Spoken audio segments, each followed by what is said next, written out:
sa punto pong ito. Makakasama na natin ngayon ang isa pa natin kasama dito sa PTV4 na si Snow Badwa. Snow, magandang umaga. Salamat Vivian at kaibigang Audrey. Ayan po yung nakikita ninyo, no? Yan po ay sa UST, pero kanina napag-alaman po natin na around 8:30 sinara na po yung gate ng University of Santo Tomas, no, field, dahil nga po sa talagang nag-uumapaw na po sa dami yung mga tao. Katunayan, doon po sa stretch ng Espanya Boulevard ay napakarami na rin po nating mga kababayan na doon po ay nakaabang. At may area pa nga po ng Espanya talagang halos hindi na humaraanan, kung kaya't gumagawa po ng paraan yung atin po mga otoridad para mabigyan ho ng espasyo mamaya, no, yun pong Pope Mobile. At ngayon nga po, no, ay i-deploy na rin po ron ang karagdagang multiplier forces upang makatulong po, no, sa pagsasaayos doon pong mga lansangan at matiyak na makakaraan po ng matiwasay mamaya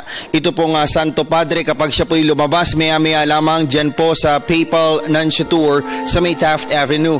Samantala yung mga kababayan naman ho natin, ano, na maglalakbay sa iba pang mga destinasyon nila at daraan po dyan sa may Osmeña Highway, ay amin ho kayong pinapayuhan, ano, na umanap na lamang po kayo ng mga alternative routes dahil sa pihado po, no, na mahihirapan kayo na dumaan dyan dahil yan po ay nagsilbi na rin pong parking space para doon sa mga pupunta tutungo sa aktibidad ni Pope Francis dyan po sa UST na ngayon po. Ayan na, no, nagsimula na po ang kanya pong convoy. Sakay po siya ng kanyang papal limousine dahil nga po sa maulan, ano, nakakaranas po tayo ng pag-ulan, ano, and as we heard from Pag-asa ay nakataas po ang antas na signal number 1 dito po sa Metro Manila, no, pero we expect, no, na magiging maayos po at hindi rin mahihirapan ito pong ating mga kababayan, ano, na makikibahagi dito po sa event ni Pope Francis. Ito na po kasi mga kaibigan yung magsisilbing final day, no, with activities ni Pope Francis dahil bukas po ang kanyang takdang paglipad patungo po sa Roma. At bandang alas 10 po ang kanyang departure. Tomorrow po yan. So kaya't naman hindi ho natin masisisi yung ating mga kababayan kung kaya't, no, hindi lamang ho 10 folds kundi 100 folds po na dumami yung kanila pong bilang dyan po sa mga lansangan. Bahagya na hong tumulin ito pong papal convoy dahil sa talagang ayan ho, yung sinasabi ho namin sa inyo kanina na yung mga lansangan leading to the UST grounds ay talagang punong-puno po ng mga tao at dinig na dinig po, no, ang hiyawan ng ating pong mga kababayan. Ang ilan po ay may mga dala pang imahe, no, mga banal na imahe upang mapabendisyonan nito kay Pope Francis. Ito po yung kahabaan ng Quirino Avenue. Yan pong Quirino Avenue, 3 lanes po yan, no, kung tutuusin. Pero kung mapapansin ho ninyo, halos yun na lamang hong linya na daraanan ng pong papal convoy ang siya pong bukas dyan po sa area na yan dahil both lanes, no, actually yung the other lanes ay occupied na po yan ng atin pong mga kababayan na talagang sinusulit po itong pagdating ni Pope Francis dito po sa bansa. Ito na po kasi, no, yung pinakahuling araw na may mga gagawin pong activity. Ito po si Pope Francis, no, makikipag-usap po siya sa ilang mga religious leaders dyan po sa UST at mamaya naman pong bandang alas 3, mamaya alas 10:45 ay meron naman ho siyang pakikipagpulong doon po sa mga youth leaders natin, and then alas 12, no, magpapahinga lamang hong saglit ito pong si Pope Francis upang paghanda naman yung kanya pong concluding mass dyan po sa may Rizal Park mamayang alas 3:30 ng hapon. Ito na siguro yung masasabi natin na fastest ever convoy ni Pope Francis dahil sa kinakailangan na rin po niyang makarating, no, dyan po sa University of Santo Tomas. At ito, nasa may area na po tayo ng Osmeña Highway kung saan kanina nga po binanggit ko sa inyo na ito pong kahabaan na yan, ano, ng Osmeña Highway ay talagang isinara na po yan sa mga motorista dahil nga po sa ginawa na huyang parking area, parking space, no, para po doon sa mga magsisidalo, no, at maging yung mga media men ay doon rin ho pinagpark sa may area na yon ng may Osmeña Highway.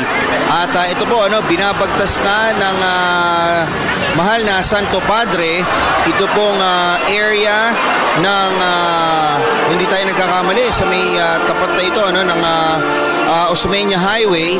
At medyo mabilis po, no? Medyo binibilisan na rin po yung kanya pong convoy dahil although ang expected arrival po niya, no, expected start ng kanya pong activities dyan po sa University of Santo Tomas is around 9:45.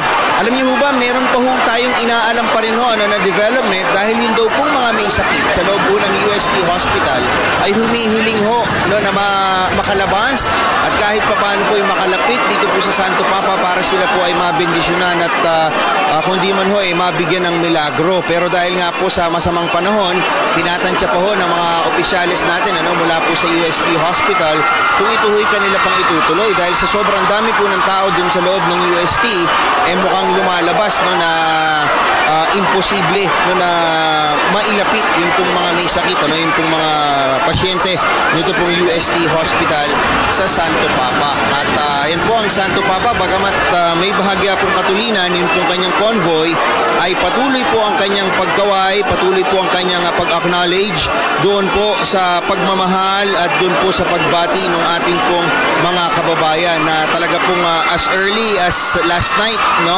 ay andyan na sa may mga lansangan, ano. Ito ho yung pumuputok na bilang ng ating pong mga kababayan sa panulukan po ng Osmeña Highway at dito pong Espanya Boulevard, no. Mapapansin niyo, alam niyo yung mga delegasyon po mula sa iba't ibang panig ng Asia, no, mula po sa mga Catholic churches, no, sa palibot po ng ating kontinente. Kanina nahirapan ho silang pumasok diyan sa University of Santo Tomas dahil nga po yung lansangan na tinitignan niyo na yan, yung Espanya Boulevard, ay punong-puno po yan, ano.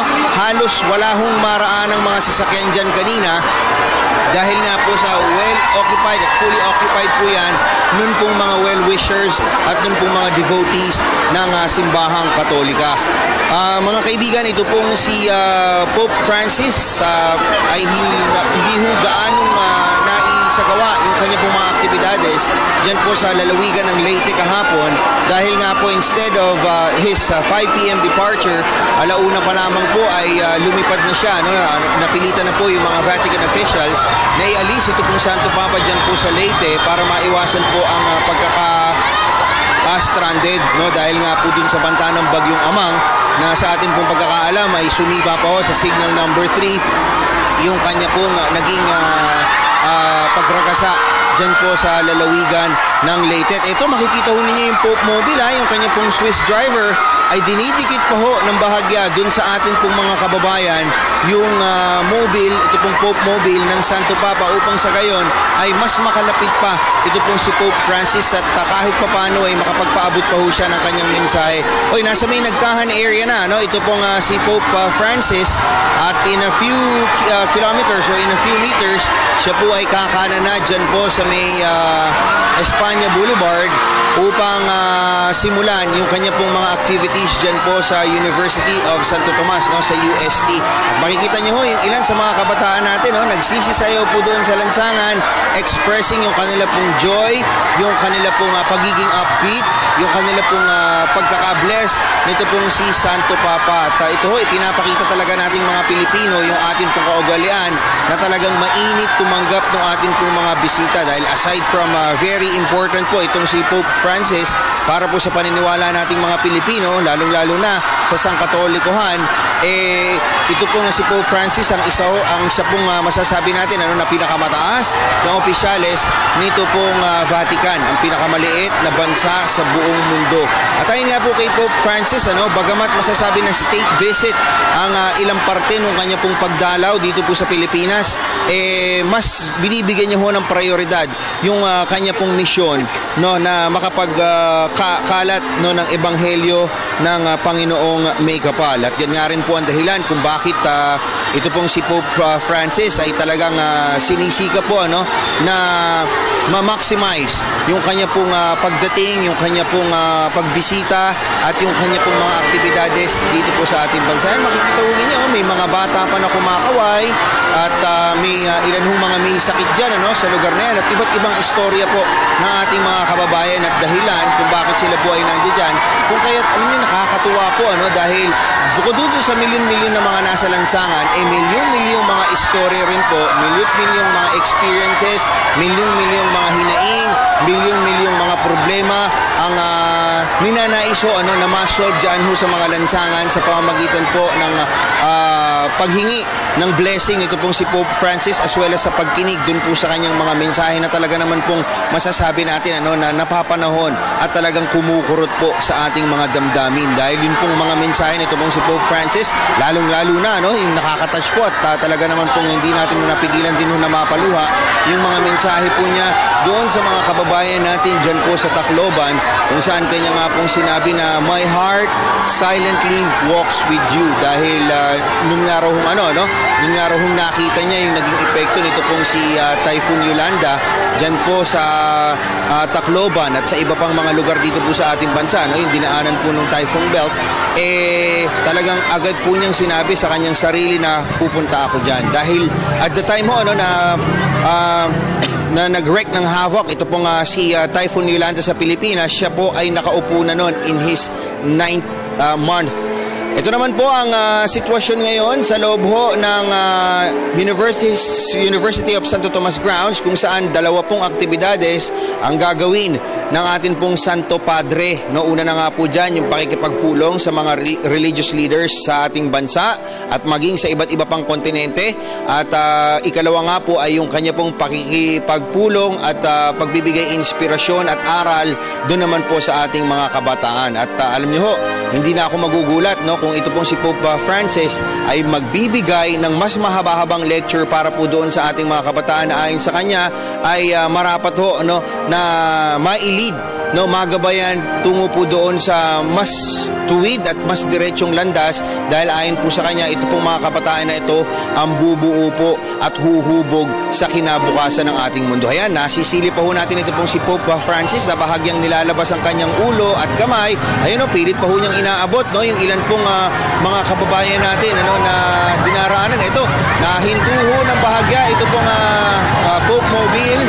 Base na rin po yun sa kautusan nito pong si Pope Francis upang makakaway po muna sa ating mga kababayan bago po siya tuluyang pumasok dyan sa UST grounds na sinasalubong po siya ngayon ng napakalakas na hiyawan at palakpakan nito pong ating mga kababayan. Alam nyo, isa ho talaga itong si Pope Francis sa 266 church leader ng simbahang Katolika na talagang minahal po ng tao dahil he has the compassion at meron ho siyang empathy sa lahat at talagang ito po si Pope Francis hanggat maaari, hanggat kanya makakaya, pinagbibigyan po niya ang lahat para kahit papaano makakausap minsan, mablesan o maipagdasal at madinig po yung kani-kanila pong mga intentions.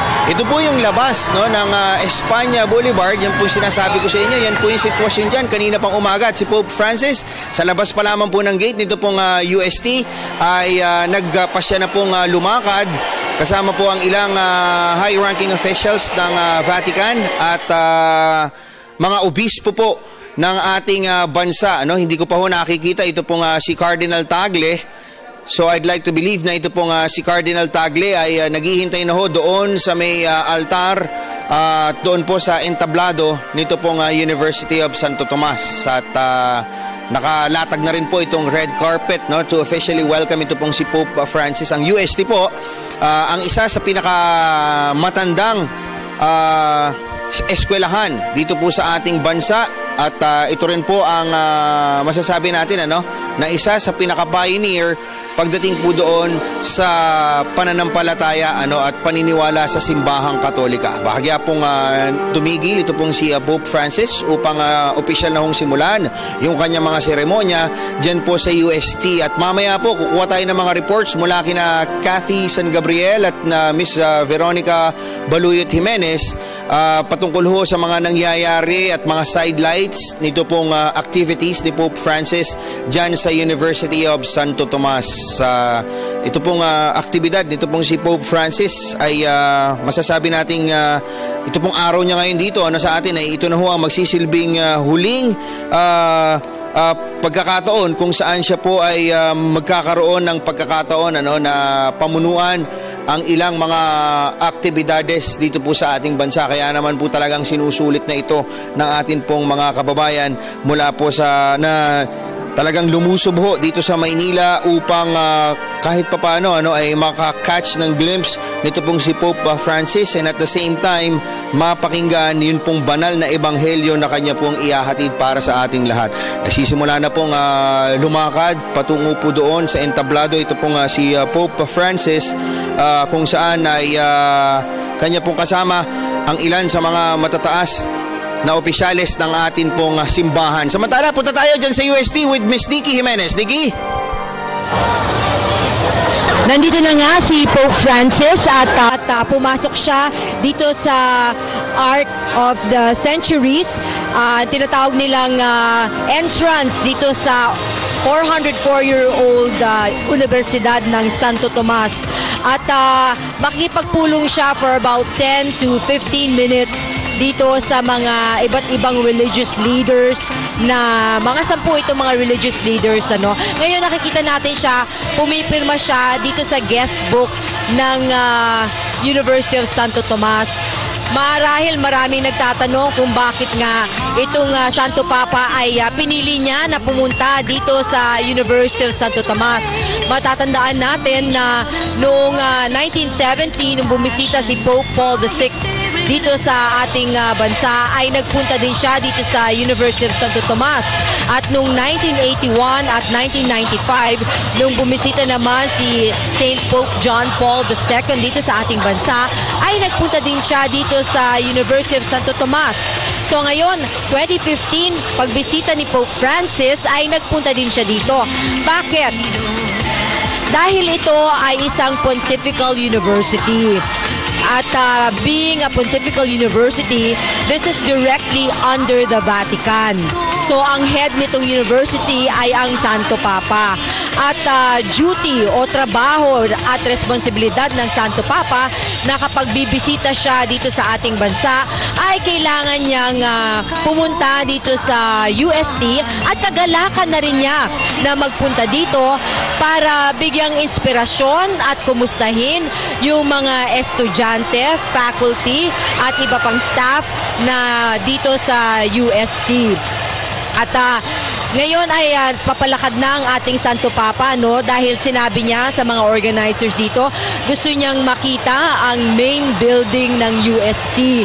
Kung kaya't inihanda yung pathway patungo sa main building para makita ng Santo Papa ang lagay ng main building. Pero before that, makipagpulong muna siya, makipag-usap siya dito sa mga interreligious leaders. Kasama po dyan ang ilang mga Muslim leaders. 10 po yung kanyang kakausapin dyan, including Father James Doronella ng Orthodox Church, ang Venerable Master Sing Yu ng Buddhism, at Venerable Migo Jing ng representing Buddhism also, as well as ito po kausap ng ating Santo Papa, ang isa sa mga opisyalis din po dito sa UST. Kanina po ay sinalubong ang ating Santo Papa ni Bangged Bishop Leopoldo Hausian, Chairman ng CBCP Episcopal Commission on Youth, at UST Rector Herminio Dagohoy. Ito pong rector ng UST ay direktang hinihirang ng Vatican. Kung kaya't lahat po ng desisyon na ginagawa ng UST, yung mga major decisions ay kailangan kumukuha muna sila ng permiso mula sa Vatican. At ito po nakipagkamay ang ating mahal na Santo Papa sa iba't ibang religious leaders na pinadalo dito. Ito po ang si Maharaj Rajesh Sharma, representing Hinduism. Nakita natin meron siyang binigay sa ating Santo Papa. And this is Justice Puno na nakikipag-usap po, Renato Puno from the Philippine Bible Society. He's representing the Philippine Bible Society. At nakipagkamay din. He's also one of the religious leaders na nandito. Ito po ang mga Buddhist Venerable Master Sing Yun at Venerable Miao Jing. Galing pa po sila sa Fo Guangshan Monastery sa Kaohsiung, Taiwan. Alam po natin na gusto ng Santo Papa ay magkaroon ng mga inter-religious dialogues para magkaroon ng mas malawak na pagkakaintindihan ang bawat relihiyon at magkaroon na rin ng kapayapaan. Ito po, kinakausap niya. Dalawa itong mga representante ng mga Buddhist na inimbitahan para makaharap mismo ang Santo Papa. At meron din pong inabot ang Venerable Master Miao Jing sa ating mahal na Santo Papa.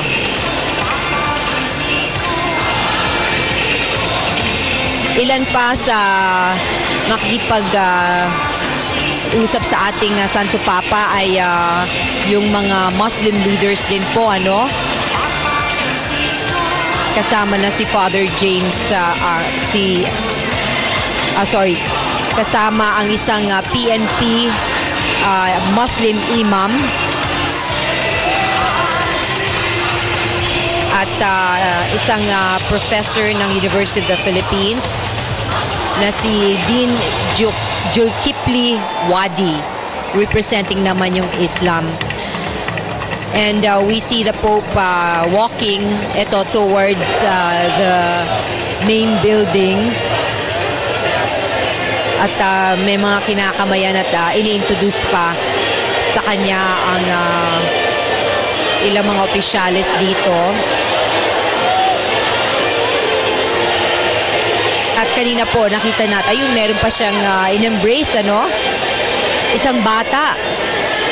Yung pong mga kabataan na nagpunta dito ay hindi lamang from the University of Santo Tomas.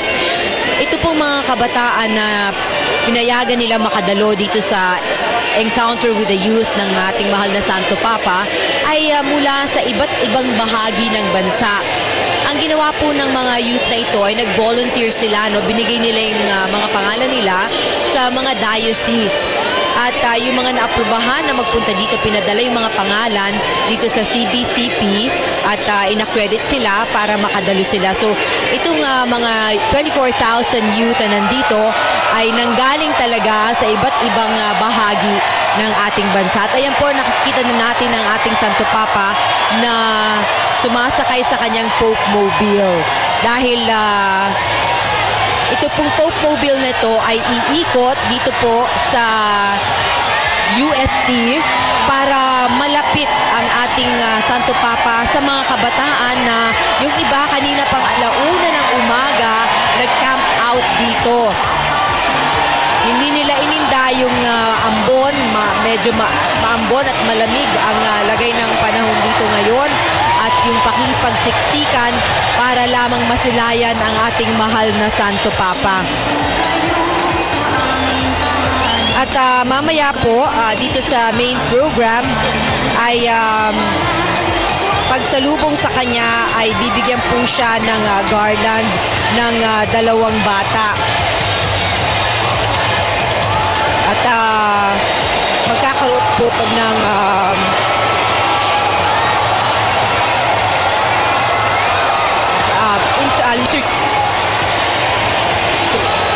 but for that kakaroon reading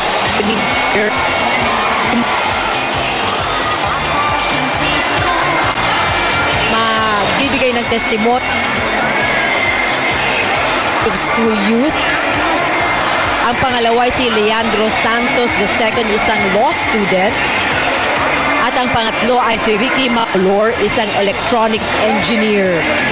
Ito po ay isang relief volunteer sa Tacloban na inventor ng solar night light para sa Tacloban Typhoon Yolanda survivor. At nakikita natin, mahal na Santo Papa, gusto niyang lumapit sa mga dito nagtatakbuhan talaga para makinag ng mas malapit na ating mahal na Santo Papa. Excited Okay,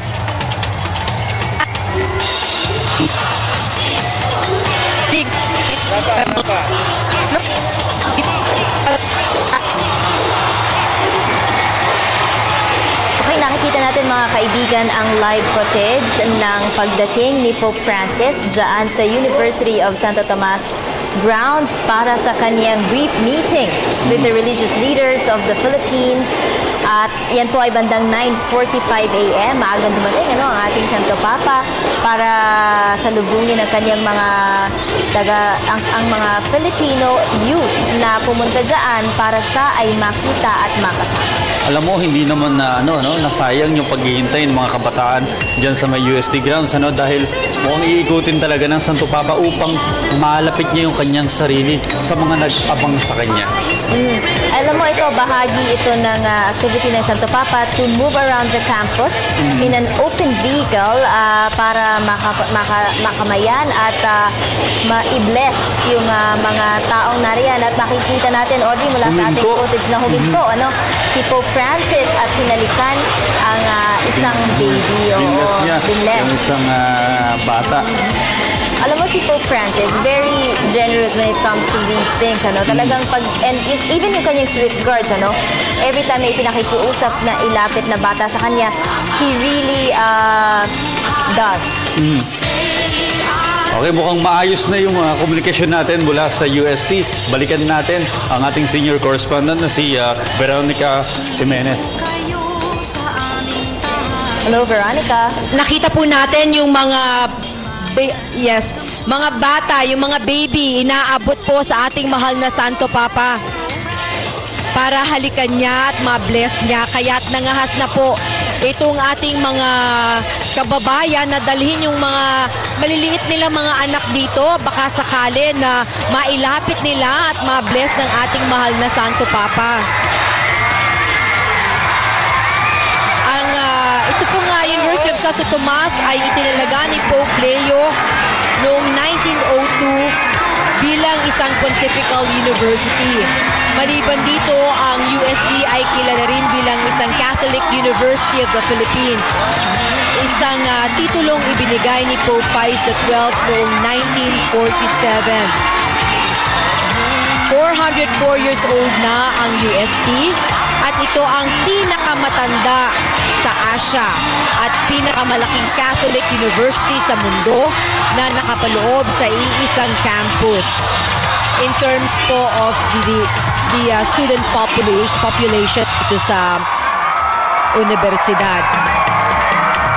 Para po sa mga major decisions ng university ay humihingi po ng approval muna sa Vatican dahil nga ang universidad ay directly under the Pope, directly under the Vatican.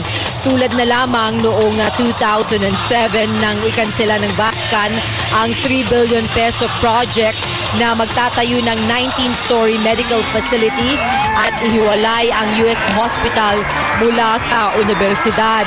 And speaking of, ayan po, isa na namang bata na umiiyak.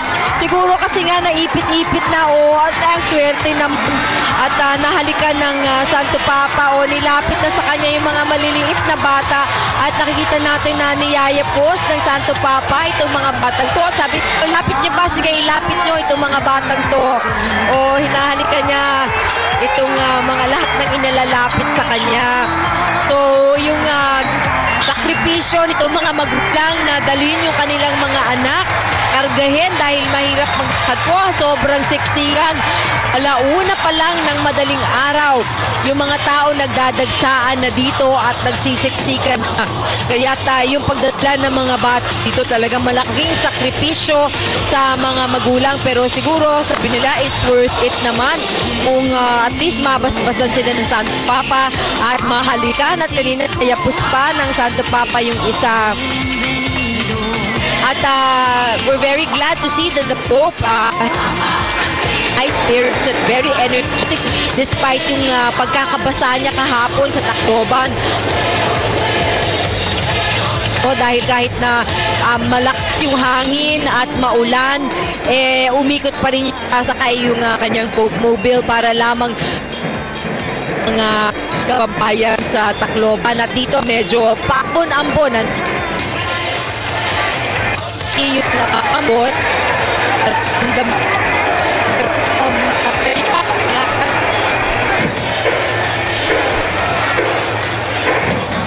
Jimenez, Medyo napuputol tayo mamaya. Babalikan natin ang ating senior correspondent si Nikki Jimenez. Pero sa puntong ito, nakita nga natin na mismong yung Santo Papa huminto at bukas palad niyang tinanggap yung mga kabataan na gusto magpa-bless sa kanya.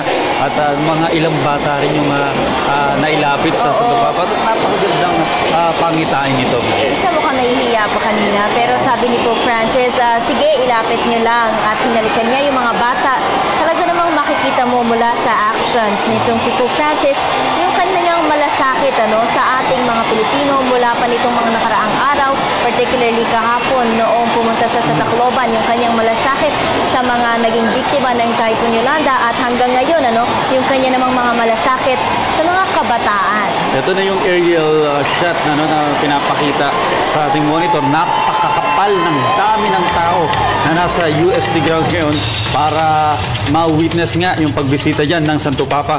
At Vivian, gagaya nga na binabanggit natin kanina, sa tatlong Santo Papa na dumalaw sa Pilipinas, talagang traditional na pumupunta sa University of Santo Tomas. Oo, nabanggit ni Miss Veronica Baluyot Jimenez kanina na ang University of Santo Tomas kasi ay isang pontifical university o ang pagtatayo nito ay approved by the Vatican. At makikita natin mula sa ating video na patuloy yung mga tao, sobrang saya nila, patuloy ang hiyawan at talunan sa mga nadadaanan ng Pope Mobile nitong si Pope Francis. Parang fiesta. Yes. Fiesta po ngayon sa Pilipinas. Kasama natin ang Santo Papa. Masaya po ang mga Pilipino. Ito po ang inilalarawan ng kapal ng taong yan sa UST Espanya ngayon. Alam mo, kanina pang 1:00 ng umaga daw, nandaan at yung ating mga kababayan para lang makita ang ating Santo Papa. Pero tingnan mo naman ang kanilang energy, hindi bumababa. At tinutumbasan ito ng mataas na energy rin ang ating Santo Papa sa kabila ng kanyang biyahe kahapon. Mukhang nakapahinga siya ng maigi dahil patuloy ang kanyang kaway at kitang-kita sa kanyang mukha na he is very lively at parang hindi siya napapagod. At kasama rin natin ang hindi napapagod na kasama natin dito sa PTV4 dahil si Snow Badwa Snow. Yes, salamat Audrey. Nasa may Arellano Drive na ito pong papal convoy, ang kanya pong Pope Mobile kung saan ay nakatayo. Ito pong si Pope Francis at kumakaway dun po sa ating mga kababayan, partikular rin po mga kabataan na nandiyan po sa loob ng UST. At dinig na dinig po ang sigawan ng mga kabataan at ng mga tao kung saan kanila pong sinasambit kay Pope Francis na we love you, Pope Francis. Itong kanina ay atin din po napag-alaman na si Pope Francis ay hindi po naging sang-ayon dun sa naging desisyon na isara kanina yung gate 2 para dun sa ilan pang mga kababayan natin na gustong pumasok at maging bahagi ng kanya pong activities dyan po sa loob ng University of Santo Tomas. At nasa palibot po ng mga clusters ito pong si Pope Francis at nais po niya na yung Pope Mobile ay daanan yun pong lahat ng mga lupon ng ating pong mga kababayan. Technically, siya po ay nasa loob na po ng football field. Ito pong UST. Ito po ay leading doon po sa grandstand kung saan mamaya ay magiging sentro ng kanya pong mga activities. Ang pakikipag-usap sa mga religious leaders at yun pong mga kabataan natin. May 4 na quadrants po dyan sa loob ng UST football field at yan po ay talagang segregated. Yun pong bawat clusters. Kung mapapansin nyo nga po, encourage yun pong mga kababayan natin to wear the respective colors nung kanila pong mga clusters. At ito po mga kaibigan, ang ginagawa ni Pope Francis ngayon ay nais po niyang ikutin yun pong palibot, yun pong mga quadrants at nang sa gayon ay mabigyan niya ng pagkakataon yun pong mga nasa likod na bahagi noon pong crowd mamaya na kahit paano ay makalapit at magkaroon ng tsansa na masulyapan siya at kanya pong mabindisyonan. Talagang masasabi ho natin na napakainit ng pagtanggap ng ating pong mga kababayan dito po sa ating pong banal na bisita. Ito pong si Pope Francis ay nasa bandang gitna na po ng football field dyan po sa UST grounds. At dito, libo-libo natin mga kababayan, mapapansin ninyo yung crowd na talagang patuloy pong lumolobo, although may ilang mga gates na po sa UST ang isinara na kanina po as early as 8:30 a.m. Although yung ibang mga kababayan po natin, dyan na ho nag-compound, dyan na ho talaga nag-spend ng kanila pong magdamag para makasiguro po ng mas magandang vantage point dun po sa activities dito pong si Pope Francis. Makikita nyo, may ilan pa nga mga kabataan ang pilit na sinusundan ito pong Pope Mobile at siya po ay nasa dulo ng bahagi nito pong football field at siya po ay nasa bahagi ulit ng Arellano Drive nitong UST.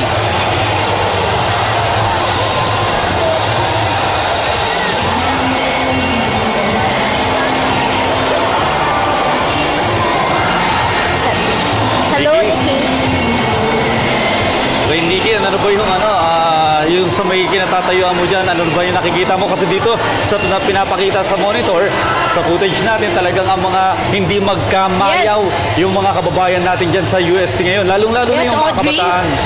Audrey? Audrey, naririnig mo ako? Go ahead, Vera. Yes, Audrey. Yes, so alam mo, napaka-festive ng atmosphere dito. Parang piyesta talaga. Yung mga tao nag-cheer, nag-chant, kumakanta. Papa Francisco, kung kaya nakikita natin sa mukha ng Santo Papa, masaya din siya dahil naramdaman niya yung sobrang init ng pagtanggap at yung kasiyahan at yung joy overflowing sa puso ng mga tao na nandito ngayon sa pagdating ng ating mahal na Santo Papa dito sa Universidad ng Santo Tomas. At yung nandito na yung mga pare na sasalubong sa ating Santo Papa, inikot niya talaga itong iba't ibang bahagi ng UST para malapit siya dito sa mga tao na mga kabataan na nandito. At ayan po yung mga ating kabataan na color-coded sila, no? May mga naka-red, naka-green, yellow at saka orange.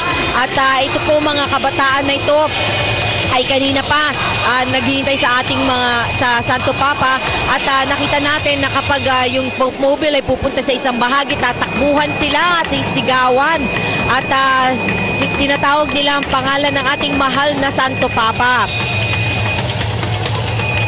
At we hear the drums on the background, no? Dahil kanina pa nagpa-practice nga bago dumating ang Santo Papa ng kanilang cheers para napakita nilang pagmamahal nila sa ating mahal na Santo Papa.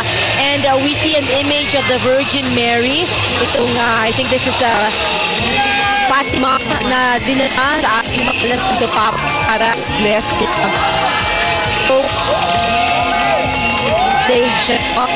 at ito ay ang yung linya ng komunikasyon mula kay Veronica.